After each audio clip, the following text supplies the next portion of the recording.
Hi everyone, I'm going to show you an easy fix to something that happens to a lot of Fords that have this ignition coil on the fender here.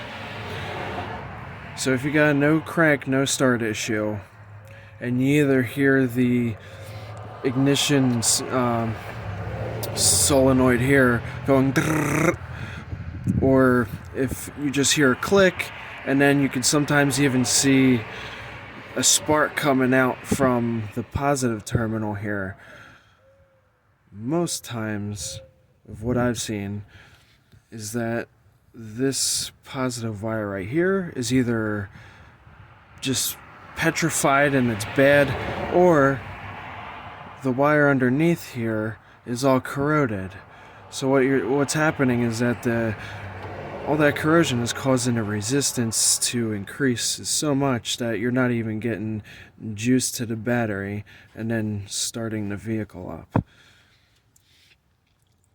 So what you're going to want to do is, see if the wire's okay.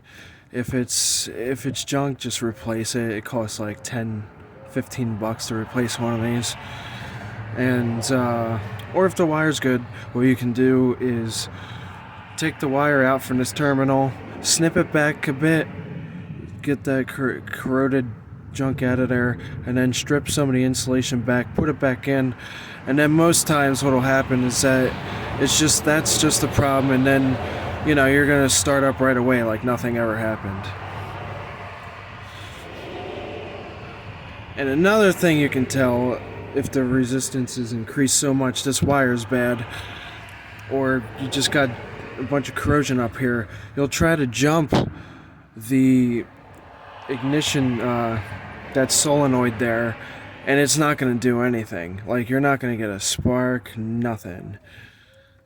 That definitely means that you need to take care of this wire here. Always start with the simplest fixes first. If not, test your solenoid and then get your starter tested. Test your battery. Always make sure it has 12 volts or 12.5 volts when it's at when it's cold.